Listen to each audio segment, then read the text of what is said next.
Hello മക്കളെ, NEET 2025 exam കഴിഞ്ഞു.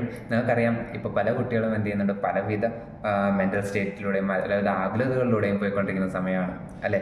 NEET എന്ന് പറഞ്ഞ ഈ കഴിഞ്ഞ വർഷത്തെ എക്സാം, ഈ കഴിഞ്ഞ എക്സാം എന്താണെന്ന് വളരെയധികം ഡിഫിക്കൽട്ടായിരുന്നു. അതുകൊണ്ട് തന്നെ പല കുട്ടികളും ഇപ്പോൾ കട്ട് ഓഫ് വളരെയധികം കുറയും. നമുക്ക് ഏകദേശം ഈ മാർക്കിന് മുകളിലുള്ള ഒരു ഗവൺമെൻറ് സീറ്റ് കിട്ടും എന്നുള്ള ഒരു ഇതിൽ എന്ത് ചെയ്യുന്നുണ്ട്, ഉറപ്പിച്ചു വെച്ചിട്ട് നിൽക്കുന്നുണ്ട്. അതേസമയം പല കുട്ടികളും അയ്യോ ഇത് ഇനി വന്നില്ല എങ്കിലോ എന്ത് ചെയ്യും, നെക്സ്റ്റ് എന്ത് ചെയ്യണം എന്നാലോചിച്ചുകൊണ്ടിരിക്കുന്ന കുട്ടികളും എന്ത് ചെയ്യുന്നുണ്ട്, നിൽക്കുന്നുണ്ട്. ഒരുപാട് മാർക്ക് കുറഞ്ഞ കുട്ടികളും ഉണ്ട്. അവർക്കിനി അടുത്ത് എന്ത് ചെയ്യണം, അതും റിപ്പീറ്റേഴ്സും സൂപ്പർ റിപ്പീറ്റേഴ്സും ആണെങ്കിൽ അവരെന്ത് ചെയ്യണം, ഇങ്ങനെയുള്ള ഒരുപാട് ചോദ്യങ്ങൾ എന്ത് ചെയ്യുന്നുണ്ട് കുട്ടികളുടെ മനസ്സിലൂടെ ഇപ്പോൾ പോയിക്കൊണ്ടിരിക്കുകയാണ് അല്ലേ.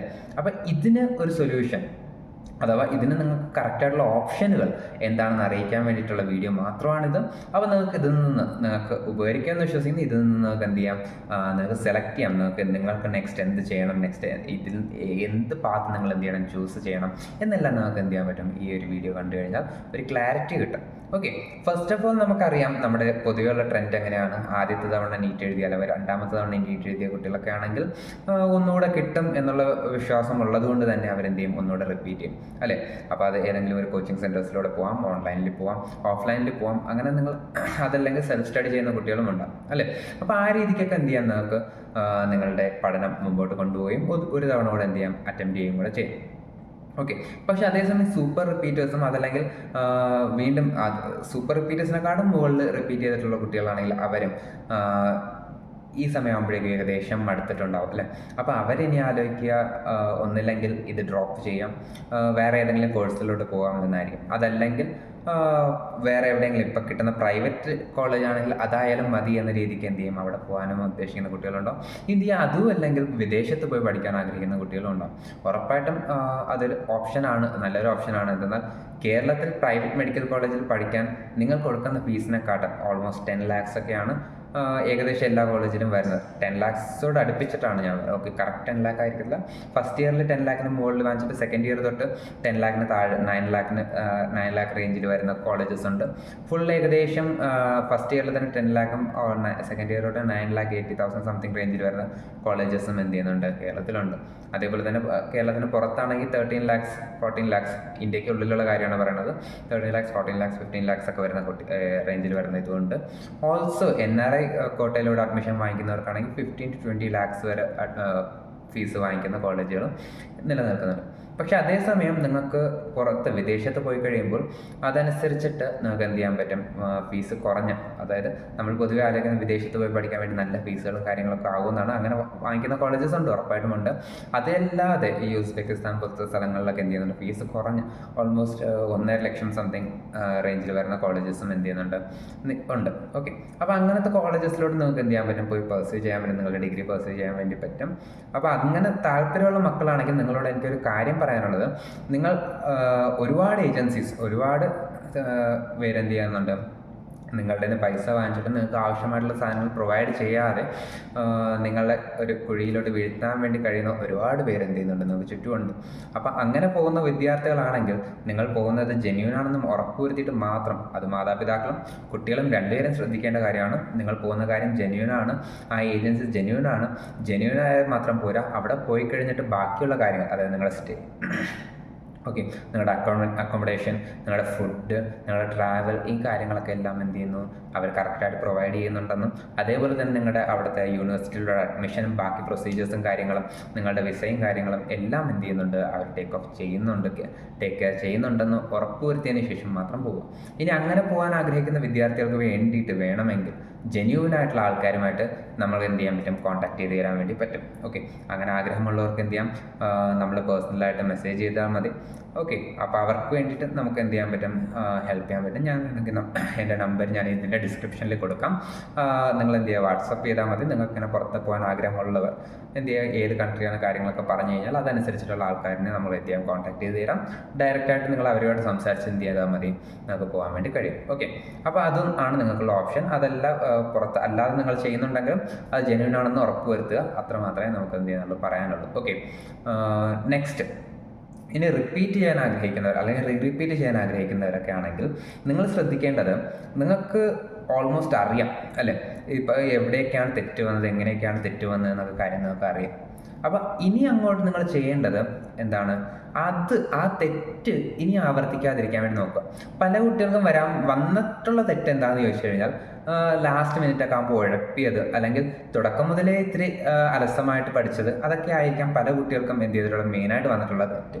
ഓക്കെ, അപ്പോൾ അങ്ങനത്തെ വിദ്യാർത്ഥികൾ ശ്രദ്ധിക്കേണ്ടത്, നിങ്ങളോട് തന്നെ ആദ്യം എന്ത് ചെയ്യുക, ചോദിക്കുക, നിങ്ങൾക്ക് ഈ ഒരു ഫീൽഡ് നിങ്ങൾക്ക് പറ്റിയതാണോ, നിങ്ങളെ കൊണ്ട് കഴിയുമോ, നിങ്ങൾക്ക് ഫുൾ പെർസീവറൻസോട്, അത് നിങ്ങൾക്ക് ഫുൾ ഡെഡിക്കേഷനോട് നിങ്ങൾക്ക് എന്ത് ചെയ്യാൻ പറ്റും, റിപ്പീറ്റ് ചെയ്യാൻ വേണ്ടി കഴിയുമോ എന്ന് നിങ്ങളോട് തന്നെ ചോദിക്കുക. ഓക്കെ, തുടക്കത്തെ ആവശ്യം ഒരിക്കലും അവസാനം വരെ ഉണ്ടാകത്തില്ല എന്ന് കഴിഞ്ഞ ഒരു റിപ്പീറ്റിലൂടെ നിങ്ങൾക്ക് മനസ്സിലായിട്ടുണ്ടാകും. അപ്പോൾ അത് മാറ്റിയെടുക്കാൻ നിങ്ങൾ റെഡി ആണെങ്കിൽ മാത്രം എന്ത് ചെയ്യുക, റിപ്പീറ്റിന് വേണ്ടി പോവുക. ഓക്കെ, അതല്ല എങ്കിൽ നിങ്ങൾ അവിടെ പോയി റിപ്പീറ്റിന് അവിടെ കൊടുക്കുന്ന പൈസയും നിങ്ങൾക്ക് നഷ്ടം, അതിലുപരി നിങ്ങളുടെ ഒരു ഇയർ നിങ്ങൾക്ക് എന്ത് ചെയ്യുന്നത് നഷ്ടപ്പെടുന്നുണ്ട്. നിങ്ങൾ ആലോചിക്കും, ഒരു ഇയർ അല്ലേ, അതിൽ വലിയ പ്രശ്നമൊന്നും ഇല്ലല്ലോ എന്നൊക്കെ നിങ്ങൾ ചിലപ്പോൾ ഇപ്പോൾ ആലോചിക്കാം. പക്ഷേ നിങ്ങളുടെ കരിയർ തുടങ്ങുന്ന സമയത്ത് നിങ്ങൾക്ക് എന്ത് ചെയ്യും, അത് വലിയൊരു മണ്ടത്തരമായി പോയി എന്ന് എന്ത് ചെയ്യുന്നു തോന്നും. ഉറപ്പായിട്ട് MBBS എന്ന് പറഞ്ഞൊരു പ്രൊഫഷൻ എടുത്തു കഴിയുമ്പോൾ തന്നെ, MBBSൽ ഫസ്റ്റ് ഇയർ ക്ലാസ്സിൽ കയറി കഴിഞ്ഞിട്ട് ഒരു ഓൾമോസ്റ്റ് 1 month ഒക്കെ കഴിയുമ്പോൾ തന്നെ നിങ്ങൾ എന്ത് ചെയ്യും, നിങ്ങളുടെ ഈ പറഞ്ഞ ഒരു റിഗ്രറ്റ് അടിക്കാൻ തുടങ്ങുന്ന ഒരു യാഥാർത്ഥ്യം ആണ്. ഓക്കെ, എന്തെന്നാൽ I M myself MBA student. Okay, അപ്പം അതുകൊണ്ട് തന്നെ എനിക്ക് നിങ്ങളോട് ഉറപ്പിച്ച് പറയാൻ പറ്റും, ഉറപ്പായിട്ടും നിങ്ങൾ എന്ത് ചെയ്യും, കയറി കഴിഞ്ഞാൽ ചെറിയൊരു റിഗ്രറ്റ് നിങ്ങൾക്ക് വരും. പ്രത്യേകിച്ച് റിപ്പീറ്റും സൂപ്പർ റിപ്പീറ്റും ചെയ്തിട്ടൊക്കെ 3 വർഷം 4 വർഷമൊക്കെ കളഞ്ഞിട്ട് വന്ന് MBBSന് കയറിയ വിദ്യാർത്ഥികളാണെങ്കിൽ ഉറപ്പായിട്ടും എന്ത് ചെയ്യും, റിഗ്രറ്റ് അടിക്കുന്ന നിമിഷങ്ങളുണ്ടാകും. അപ്പോൾ അവിടെയൊക്കെ നിങ്ങൾ തളർന്നു പോകാതെ, നിങ്ങൾക്ക് നിങ്ങളുടെ മുമ്പിലൊരു എയിം ഉണ്ട്, നിങ്ങൾക്ക് നിങ്ങളുടെ ഡോക്ടർ ആവണമെന്ന് നിങ്ങൾക്ക് അത്ര തീവ്രമായിട്ടുള്ള ആഗ്രഹം ഉണ്ടെങ്കിൽ മാത്രം എന്ത് ചെയ്യുക, നിങ്ങൾ ഈ ഒരു പ്രൊഫഷനിലോട്ട് വരാൻ വേണ്ടി ശ്രമിക്കുക. അതിനുവേണ്ടി നിങ്ങൾ റിപ്പീറ്റ് ചെയ്തോളൂ, ഇഷ്യൂ ഇല്ല. പക്ഷെ അങ്ങനെ ആഗ്രഹമില്ലാത്ത ആൾക്കാരും, പ്രത്യേകിച്ച് പാരൻസിനടുത്ത് പറയാനുള്ളത്, ഒരിക്കലും നിങ്ങൾക്ക് നിങ്ങളുടെ മക്കൾ ഇങ്ങനെ ആകണം, ഈ ഒരു പ്രൊഫഷൻ എടുക്കണമെന്ന് നിങ്ങൾക്ക് ആഗ്രഹമുണ്ടെന്ന് വെച്ചിട്ട് ഒരിക്കലും അവരെന്ത് ചെയ്യാൻ പാടില്ല, ഫോഴ്സ് ചെയ്യാൻ പാടില്ല. എന്നാൽ ബാക്കി അങ്ങോട്ടുള്ള 4 വർഷം, അത് 5.5 വർഷം അവരാണ് എന്ത് ചെയ്യുന്നത്, ഈ കോളേജിൽ വന്ന് പഠിക്കേണ്ടത്. അപ്പം നമ്മുടെ കൂടെ തന്നെ എന്ത് ചെയ്യുന്നുണ്ട്, ഒരുപാട് കുട്ടികൾ എന്ത് ചെയ്യുന്നുണ്ട്, പാരൻസിൻ്റെ പ്രഷർ കാരണം വന്ന് പഠിക്കുന്നവർ ഒരുപാട് പേരുണ്ട്. അവരൊക്കെ ഇവിടെ വന്നിട്ട് അനുഭവിക്കുന്ന മാനസിക വിഷമങ്ങൾ എന്ത് ചെയ്യുന്നുണ്ട്, നമ്മൾ നേരിട്ട് കാണുന്നവരാണ്. അതോടൊപ്പം തന്നെ അവർക്ക് ഇവിടെ പെർഫോം ചെയ്യാൻ കഴിയാതെ 2-3 വർഷം എന്ത് ചെയ്യുന്നുണ്ട്, ഒരേ ക്ലാസ്സിലിരുന്ന്, അതായത് ഫസ്റ്റ് ഇയർ ക്വാളിഫൈ ആകാതെ, ഇൻട്രസ്റ്റ് ഉണ്ടെങ്കിൽ മാത്രമേ സ്വാഭാവികമായിട്ട് എന്ത് ചെയ്യത്തുള്ളൂ, അവിടുന്ന് ക്വാളിഫൈ ചെയ്ത് മുമ്പോട്ട് പോകത്തുള്ളൂ. ഇനി അങ്ങനെ ഇൻട്രസ്റ്റ് ഇല്ലാത്തവരാണെങ്കിൽ വീണ്ടും ഉഴപ്പി അഥവാ പഠിക്കാൻ താല്പര്യമില്ലാതെ അവർ വീണ്ടും ഫസ്റ്റ് ഇയർ തന്നെ ആയിരിക്കും. അവർക്ക് മെൻ്റലി വീണ്ടും സ്ട്രെസ് വന്നുകൊണ്ടിരിക്കും. അങ്ങനെ 4 അറ്റംപ്റ്റ് കഴിയുമ്പോൾ, 4 എക്സാം എഴുതി കഴിയുമ്പോൾ, അതായത് ഒരു ഇയറിൽ 2 എക്സാം എഴുതാം, അങ്ങനെ 2 ഇയറിൽ കൂടെ ആകുമ്പോൾ 4 എക്സാം എഴുതുന്ന കുട്ടികളുണ്ട്. ചിലർ ഓരോ ഇയറിൽ 1 എക്സാം മാത്രം എഴുതുന്ന കുട്ടികളുമുണ്ട്. അങ്ങനെ എഴുതി കഴിയുമ്പോൾ അവരെന്ത് ചെയ്യാറുണ്ട്, മൊത്തത്തിൽ 4 എക്സാം കഴിയുമ്പോൾ അവർ മൊത്തത്തിൽ ഇവിടെ നിന്ന് എന്ത് ചെയ്യും, ഔട്ടായി പോകും. ഓക്കെ, അപ്പോൾ അതോടെ അവർക്ക് വീണ്ടും എന്ത് ചെയ്യുന്നുണ്ട്, 2 അല്ലെങ്കിൽ 3 ഇയേഴ്സ് അവർക്ക് വീണ്ടും അവിടെ എന്ത് ചെയ്യും, നഷ്ടപ്പെടുന്നുണ്ട്. ഓക്കെ, അപ്പോൾ അങ്ങനെ ആരെയും ഫോഴ്സ് ചെയ്ത് വിടാതിരിക്കാൻ നിങ്ങൾക്ക് താല്പര്യമുണ്ടെങ്കിൽ, മക്കൾക്ക് താല്പര്യമുണ്ടെങ്കിൽ മാത്രം എന്ത് ചെയ്യുക, വരിക. എനിക്ക് അങ്ങനെ റിപ്പീറ്റ് ചെയ്യുന്നവരാണെങ്കിൽ നിങ്ങൾക്ക് ഏത് ഇൻസ്റ്റിറ്റ്യൂട്ട് വേണമെങ്കിലും പോകാം, അത് നിങ്ങളുടെ ഇഷ്ടമാണ്. നിങ്ങൾക്ക് നല്ലതെന്ന് തോന്നുന്ന ഇൻസ്റ്റിറ്റ്യൂട്ട് നിങ്ങൾ സെലക്ട് ചെയ്യാം. അതോടൊപ്പം തന്നെ നമ്മൾ നിങ്ങൾക്ക് വേണ്ടി പ്രൊവൈഡ് ചെയ്യുന്ന ഒരു മെൻറ്റർഷിപ്പ് പ്രോഗ്രാം എന്ത് ചെയ്യുന്നുണ്ട്, ഉണ്ട്. ഓക്കെ, അപ്പോൾ ആ മെൻറ്റർഷിപ്പ് പ്രോഗ്രാം നിങ്ങൾ ആഗ്രഹിക്കുന്നുണ്ടെങ്കിൽ, മെൻറ്റർഷിപ്പ് പ്രോഗ്രാമിലോട്ട് കയറാൻ നിങ്ങൾ ആഗ്രഹിക്കുന്നുണ്ടെങ്കിൽ, നിങ്ങൾ എന്ത് ചെയ്യുക, വാട്സാപ്പിൽ മെസ്സേജ് ചെയ്യാം. നമ്മുടെ ആ മെൻറ്റർഷിപ്പിൻ്റെ ഡീറ്റെയിൽസും കാര്യങ്ങളും എന്ത് ചെയ്യാം, നമ്മൾ പ്രൊവൈഡ് ചെയ്യാം. ലാസ്റ്റ് ഇയർ, അതായത് നമ്മുടെ ഈ കഴിഞ്ഞ 2025 നീറ്റിന് വേണ്ടി നമ്മളിത് ലാസ്റ്റ് 1 month ഒരു മെൻറ്റർഷിപ്പ് പ്രോഗ്രാം നടത്തിയിട്ടുണ്ട്. ഓൾസോ നമ്മുടെ തന്നെ ഒരു ബാച്ചും കൂടെ ഉണ്ടാകും. അവർക്കെല്ലാവർക്കും എന്ന് വെച്ചാൽ നമ്മുടെ ബാച്ചിൻ്റെ അകത്തുള്ള എല്ലാവർക്കും, നമ്മൾ ക്ലാസ് എടുത്ത വിദ്യാർത്ഥികൾക്ക് എല്ലാവർക്കും ഓൾമോസ്റ്റ് 550 to 600 മുകളിൽ എന്ത് ചെയ്തിട്ടുണ്ട്, എല്ലാവരും സ്കോർ ചെയ്തിട്ടുണ്ട്. ഓൾമോസ്റ്റ് 82 സ്റ്റുഡൻസിൻ്റെ ബാച്ചാണ്. 82 സ്റ്റുഡൻസും 550 മുകളിൽ എന്ത് ചെയ്തിട്ടുണ്ട്, സ്കോർ ചെയ്തിട്ടുണ്ട്. ഓക്കെ, അതേപോലെ തന്നെ ഇത് നല്ല ടഫായിരുന്നു, നമുക്കറിയാം, എക്സാം നല്ല ടഫ് തന്നെയായിരുന്നു. എന്നിട്ടും അവർക്ക് എന്ത് ചെയ്തിട്ടുണ്ട്, സ്കോർ ചെയ്യാൻ കഴിഞ്ഞിട്ടുണ്ട്. അതോടൊപ്പം നമ്മുടെ മെൻറ്റർഷിപ്പ് ലാസ്റ്റ് 1 monthലത്തേക്ക് വേണ്ടി വന്ന വിദ്യാർത്ഥികളുണ്ടായിരുന്നു. അവർക്ക് എന്ത് ചെയ്തിട്ടുണ്ട്, ഓൾമോസ്റ്റ് 500 മുകളിൽ, കുറച്ച് ഏകദേശം ഓൾമോസ്റ്റ് ഒരു 80 സംതിങ് സ്റ്റുഡൻസ് ആണെന്ന് തോന്നുന്നു, 500 മുകളിലും. ബാക്കി ഒരു 100ഓളം സ്റ്റുഡൻസിന് 400 മുകളിൽ നമുക്ക് എന്ത് ചെയ്തിട്ടുണ്ട്, ലാസ്റ്റ് 1 മന്തിൽ നമുക്ക് എത്തിക്കാൻ വേണ്ടി കഴിഞ്ഞിട്ടുണ്ട്. ഓക്കെ, അപ്പോൾ അതുകൊണ്ട് തന്നെ നമ്മൾ ഈ വട്ടം എക്സ്റ്റെൻസീവ് ആയിട്ടുള്ള പ്രോഗ്രാം നടത്തിയാണ്. ഫുൾ കംപ്ലീറ്റ് 1 ഇയറിലത്തേക്ക് നിങ്ങളെ കറക്റ്റായിട്ട് ഗൈഡ് ചെയ്യാൻ വേണ്ടിയിട്ട് അത് നിങ്ങളുടെ നീറ്റ് ലെവൽ ക്വസ്റ്റ്യൻസ്, നിങ്ങളുടെ JEE ലെവൽ ക്വസ്റ്റ്യൻസ് ഉൾപ്പെടെ നമ്മൾ എന്ത് ചെയ്യുന്നുണ്ട്, ഈ വട്ടം ഇൻക്ലൂഡ് ചെയ്യുന്നുണ്ട്. എന്നാൽ JEE ഫിസിക്സിലാണ് ഒരുപാട് കുട്ടികൾക്ക് എന്ത് ചെയ്തിട്ടുള്ളത്, ഈ മെയിൻ പ്രൊഡക്ഷനും വന്നിട്ടുള്ളത് അല്ലേ. അപ്പോൾ അവർക്ക് വേണ്ടിയിട്ട് നമ്മൾ എന്ത് ചെയ്യുന്നു, JEE ലെവൽ ക്വസ്റ്റ്യൻസ് നമ്മൾ എന്ത് ചെയ്തിട്ടുണ്ട്, ഈ വട്ടം ഇൻക്ലൂഡ് ചെയ്യുന്നുണ്ട്. ഓക്കെ, അപ്പം നിങ്ങൾക്ക് എന്ത് ചെയ്യാൻ പറ്റും, ഫിസിക്സിലും കെമിസ്ട്രിയിലും നമ്മൾ ഇൻക്ലൂഡ് ചെയ്യുന്നുണ്ട്. So that you can practice more, you can find more number of questions, more variety of questions നിങ്ങൾക്ക് എന്ത് ചെയ്യാൻ പറ്റും, കാണാൻ വേണ്ടി കഴിയും. അതനുസരിച്ച് നിങ്ങൾക്ക് എന്ത് ചെയ്യാൻ പറ്റും, ഇമ്പ്രൂവ് ചെയ്യാൻ വേണ്ടി കഴിയും. അപ്പോൾ അതിന് വേണ്ടിയിട്ടാണ് നമ്മൾ എന്ത് ചെയ്തിട്ട് ഇത് ഇൻക്ലൂഡ് ചെയ്തിട്ടുള്ളത്. അപ്പോൾ 1 ഇയർ ഫുൾ പാക്കേജ് ആയിരിക്കും. അപ്പോൾ നിങ്ങൾക്ക് ഇവിടെ എന്ത് ചെയ്യാൻ പറ്റും, നിങ്ങൾക്ക് കറക്റ്റായിട്ടുള്ള ഒരു ഗൈഡൻസ്, നിങ്ങൾ എന്ത് ചെയ്യണം, എങ്ങനെ ചെയ്യണം. നിങ്ങൾ വേറെ ഏതെങ്കിലും ഇൻസ്റ്റിറ്റ്യൂട്ടിൽ പഠിച്ചുകൊണ്ടിരിക്കുന്നവരായിക്കൊണ്ട് നിങ്ങൾക്ക് അതൊന്നും നമുക്ക് ഇഷ്യൂ അല്ല. ഓക്കെ, നിങ്ങൾക്ക് അവിടെ നിങ്ങൾ പഠിക്കുന്ന അനുസരിച്ചിട്ട് നമ്മൾ എന്ത് ചെയ്യും, ഇവിടെ നിങ്ങൾ അവിടുത്തെ എക്സാംസ് ആയിക്കോട്ടെ നിങ്ങൾ എഴുതിക്കൊണ്ടിരിക്കുക, അവിടുത്തെ പാറ്റേൺ ആയിക്കോട്ടെ നിങ്ങൾ ഫോളോ ചെയ്തുകൊണ്ടിരിക്കുന്നത്, എങ്കിലും നിങ്ങൾക്ക് എന്ത് ചെയ്യുന്നില്ല, ഇവിടെ ഇഷ്യൂ വരുന്നില്ല. എന്നാൽ അവിടെ നിങ്ങൾക്ക് എങ്ങനെ ഇമ്പ്രൂവ് ചെയ്യാമെന്ന് നമ്മൾ എന്ത് ചെയ്യും, നിങ്ങളെ ഹെൽപ്പ് ചെയ്യും, നിങ്ങളുടെ കൂടെ. എന്നാൽ പല കുട്ടികൾക്കും മെയിനായിട്ട് ഈ ഒരു ജേർണിയിൽ പറ്റാൻ പോകുന്ന ഒരു വീഴ്ച എന്താണെന്ന് വെച്ചാൽ, അവരെ ഫോക്കസ് ചെയ്തിട്ട് ഒരാളുണ്ടാവത്തില്ല.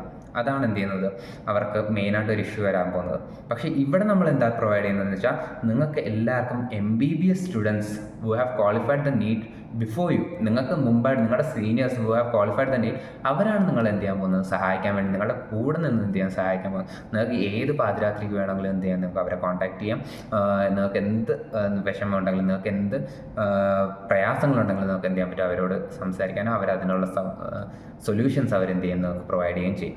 ഓക്കെ, അപ്പോൾ അതാണ് നമ്മുടെ കംപ്ലീറ്റ് മെൻറ്റർഷിപ്പ്. അതോടൊപ്പം തന്നെ നമ്മുടെ മെറ്റീരിയൽസ് ഉണ്ട്, നമ്മുടെ MCQs ഉണ്ട്, നമ്മുടെ എന്ത് ചെയ്യുന്നുണ്ട്, മൈൻഡ് മാപ്സ് ഉണ്ട്. ഇതെല്ലാം നമ്മൾ എന്ത് ചെയ്യും, നമ്മുടെ ആപ്പിൻ്റെ അത് പ്രൊവൈഡ് ചെയ്യുന്നുണ്ട്. പ്ലെക്സസ് ലേണിംഗ് ആപ്പ് എന്നാണ് നമ്മുടെ ആപ്പിൻ്റെ പേര്. അപ്പോൾ അത് നിങ്ങൾക്ക് എന്ത് ചെയ്യാൻ പറ്റും, ഡൗൺലോഡ് ചെയ്യാൻ പറ്റും. അത് കഴിഞ്ഞിട്ട് അല്ലെങ്കിൽ നമ്മൾ വാട്സപ്പ് ചെയ്താൽ മതി, ബാക്കി ഡീറ്റെയിൽസും കാര്യങ്ങളൊക്കെ എന്ത് ചെയ്യാൻ നമുക്ക് അതിൽ പ്രൊവൈഡ് ചെയ്യും. അപ്പോൾ ഇതാണ് നിങ്ങൾക്ക് എന്ത് ചെയ്യുന്നത്, റിപ്പീറ്റ് ചെയ്യാൻ ആഗ്രഹിക്കുന്ന വിദ്യാർത്ഥികൾക്ക് വേണ്ടിയിട്ടുള്ളത്. ഇനി നിങ്ങൾക്ക് മൊത്തത്തോടെ ഈ ഒരു മേഖല നിങ്ങൾക്ക് പറ്റിയതല്ല എന്ന് ഇപ്പോൾ തോന്നാൻ തുടങ്ങി, നിങ്ങൾക്ക് ഇനി ശ്രമിച്ചാൽ നിങ്ങൾക്ക് കിട്ടത്തില്ല എന്നൊരു വിശ്വാസം നിങ്ങൾക്ക് ഇപ്പോഴേ ഉണ്ടെങ്കിൽ, നിങ്ങൾ എന്ത് ചെയ്യുക, അതിപ്പോഴേ എന്ത് ചെയ്യുക, ഡ്രോപ്പ് ചെയ്തേക്കുക. ഇതിലൂടെ നിങ്ങൾ ഇനി എന്ത് ചെയ്യാൻ പാടില്ല, സമയം വേസ്റ്റ് ചെയ്യാൻ വേണ്ടി പാടില്ല. പ്രത്യേകിച്ച് പാർഷ്യൽ ഡ്രോപ്പൊക്കെ എടുത്തോട്ടെ എന്ന് ചോദിക്കുന്ന വിദ്യാർത്ഥികളോട് എനിക്ക് പറയാനുള്ളത്, പാർഷ്യൽ ഡ്രോപ്പ് ഒരിക്കലും എന്ത് ചെയ്യുന്നില്ല, ഒരു സൊല്യൂഷൻ അല്ല. നിങ്ങൾക്ക് ഫുൾ ടൈം ഇതിലോട്ട് ചിലവഴിച്ചാൽ പോലും നിങ്ങൾക്ക് എന്ത് ചെയ്തില്ല, ഒരു ഗവൺമെൻറ് MBBS സീറ്റ് നമുക്ക് ഉറപ്പ് പറയാൻ കഴിയത്തില്ല. അതുകൊണ്ട് അത്രമാത്രം നമ്മൾ എന്ത് ചെയ്യുന്നതിൻ്റെ ആവശ്യമുണ്ട്, എഫേർട്ട് ഇടേണ്ട ആവശ്യമുണ്ട്. ഓക്കെ, അപ്പോൾ അങ്ങനെയുള്ള വിദ്യാർത്ഥികൾക്ക് വേണ്ടിയിട്ട്, ഓക്കെ എല്ലാവരും അങ്ങനെയല്ല, ഓൾമോസ്റ്റ് എല്ലാ സ്റ്റുഡൻസിൻ്റെ കാര്യമാണ് ഞാൻ പറയുന്നത്. Okay, extra ordinary students, brilliant ആയിട്ടുള്ള സ്റ്റുഡൻസ് ഉണ്ട്, അവർക്കൊന്നും ഇതൊന്നും ഒരു ഇഷ്യൂ അല്ല. ഓക്കെ, അപ്പോൾ അവരെന്ത് ചെയ്യും, സാധാരണ റിപ്പീറ്റ് ചെയ്യുമ്പോൾ തന്നെ അവരങ്ങ് കയറി അങ്ങ് പോകും. പക്ഷേ അതേസമയം ഇത്തിരി ബാക്കിൽ നിൽക്കുന്ന കുട്ടികളൊക്കെ ആണെങ്കിൽ നിങ്ങൾ പാർഷ്യൽ ഡ്രോപ്പ് എടുത്തിട്ട് നമുക്ക് ഒരിക്കലും എന്ത് ചെയ്യാൻ പറ്റില്ല, ഇതിൽ ഫോക്കസ് ചെയ്യാൻ വേണ്ടി കഴിയത്തില്ല. പ്രത്യേകിച്ച് നിങ്ങൾ ഈ പാർഷ്യൽ ഡ്രോപ്പ് ഒക്കെ എടുക്കുന്നവർ ഇപ്പോൾ വേറെ എവിടെയെങ്കിലും പഠിക്കാൻ പോയിട്ടായിരിക്കുമല്ലോ ഇവിടെ പാർഷ്യൽ ഡ്രോപ്പ് എടുക്കുന്നത്. ഫോർ എക്സാമ്പിൾ ഇപ്പോൾ ആർട്സ് കോളേജിൽ പോയാൽ പോലും നിങ്ങളവിടെ രാവിലെ തൊട്ട് വൈകുന്നേരം വരെ ഒരു ടൈം നിങ്ങൾ എന്ത് ചെയ്യണം, അവിടെ ഉറപ്പായിട്ടും കൊടുത്തിരിക്കണം. ആ കോളേജിന് വേണ്ടി നിങ്ങൾ എന്ത് ചെയ്യണം, കൊടുത്തിരിക്കണം. അപ്പോൾ അത് കഴിഞ്ഞിട്ട് തിരിച്ച് വന്നിട്ട് പഠിക്കുക എന്ന് പറയുന്നത് ആ ലാസ്റ്റ് വൈകുന്നേരത്തെ കുറച്ച് സമയം മാത്രമേ ഉണ്ടാവും. അതേസമയം തന്നെ നിങ്ങളുടെ കോളേജിലെ ഓരോ പരിപാടികൾ, ഫങ്ഷൻസ്, ആ കോളേജിലെ വർക്കുകൾ, അതെല്ലാം നിങ്ങൾ അതിൻ്റെ കൂടെ മെയിൻറ്റെയിൻ ചെയ്യണം. ഇതെല്ലാം പോയിക്കോട്ടെ, നിങ്ങൾ രാവിലെ ഇവിടെ നിന്ന് നിങ്ങളുടെ കോളേജിലോട്ടും കോളേജിൽ നിന്ന് തിരിച്ച് വീട്ടിലോട്ടും ഉള്ള ട്രാവൽ അത് നോക്കണം. അത് ഇത്തിരി ദൂരെയാണ് നിങ്ങളുടെ കോളേജ് വരുന്നതെങ്കിൽ നിങ്ങൾ അതിൻ്റെ ആ ഒരു ടയർഡ്നെസ്, ക്ഷീണമൊക്കെ കാരണം വൈകുന്നേരം വന്നിട്ട് പഠിക്കാൻ ഉള്ള മെൻറ്റാലിറ്റി തന്നെ മൊത്തം അങ്ങ് മാറും. അപ്പോൾ പാർഷ്യൽ ഡ്രോപ്പിനോട് എനിക്ക് പേഴ്സണലി ഞാൻ പറയാം, എനിക്ക് അതിനോട് വലിയ യോജിപ്പില്ല. നിങ്ങൾ നോക്കും, നിങ്ങൾക്ക് നല്ലൊരു കോളേജ് കിട്ടുന്നുണ്ട്, അടുത്തുള്ള കോളേജാണ്, നിങ്ങൾക്ക് അത്യാവശ്യം സമയത്തിൽ മാറ്റി വയ്ക്കാൻ കഴിയുമെന്ന് നിങ്ങൾക്ക് ഉറപ്പുണ്ടെങ്കിൽ മാത്രം എന്ത് ചെയ്യുക, പോവാം. എൻ്റെ അടുത്ത് ചോദിച്ചാൽ ഞാൻ ഒരിക്കലും എന്ത് ചെയ്തില്ല, അത് സജസ്റ്റ് ചെയ്യത്തില്ല. ഓക്കെ, അപ്പോൾ അത് നിങ്ങൾ എന്ത് ചെയ്യുക, ശ്രദ്ധിക്കാം. അതേപോലെ വേറെ കോഴ്സുകളിലോട്ട് താല്പര്യമുള്ള കുട്ടികളാണെങ്കിൽ അത് എന്താണെന്ന് നോക്കിയിട്ട്, കോഴ്സുകൾ എന്താണെന്ന് നോക്കിയിട്ട് എന്ത് ചെയ്യുക, അതിലോട്ട് പോവുക. എന്തെങ്കിലും കോഴ്സിനെ കുറിച്ച് അറിയണമെങ്കിൽ നിങ്ങൾ എന്ത് ചെയ്താൽ മതി, കമൻറ്റ് ബോക്സിൽ കമൻറ്റ് ചെയ്താൽ മതി. നമ്മൾ എന്ത് ചെയ്യാം, അതിൻ്റെ നമുക്കറിയാവുന്നത് കാര്യങ്ങൾ എന്ത് ചെയ്യാം, നമ്മൾ ഹെൽപ്പ് ചെയ്യാം. ഓക്കെ, അപ്പോൾ അത് അത്ര മാത്രമേ ഉള്ളൂ നമ്മുടെ ഈ വീഡിയോസിൽ. നിങ്ങൾക്ക് എന്തെങ്കിലും ചോദിക്കണം, നിങ്ങൾക്ക് എന്തെങ്കിലും ഡൗട്ട്സ് ഉണ്ടെങ്കിൽ നിങ്ങൾക്ക് എന്ത് ചെയ്യാൻ പറ്റും, നമ്മുടെ കമൻറ്റ് ബോക്സിൽ കമൻറ്റ് ചെയ്യാം. ഓൾസോ നമ്മുടെ നമ്പർ ഇതിൻ്റെ ഡിസ്ക്രിപ്ഷൻ ബോക്സിൽ കൊടുത്തിട്ടുണ്ട്, വാട്സപ്പ് ചെയ്യുക. കോൾ ചെയ്താൽ സ്വാഭാവികമായിട്ട് നിങ്ങൾക്ക് എപ്പോഴും കിട്ടണമെന്നില്ല, ഒരുപാട് കോൾ എന്ത് ചെയ്യാറുണ്ട്, വരാറുണ്ട്. സോ എന്ത് ചെയ്യുക, വാട്സപ്പിൽ മെസ്സേജ് ചെയ്യുക, ഉറപ്പായും നിങ്ങളുടെ റിപ്ലൈ എന്ത് ചെയ്യും, നമ്മൾ തരുന്നതായിരിക്കും. അപ്പോൾ അടുത്ത വീഡിയോ ആയിട്ട് കാണാം. അതുവരെ ബൈ.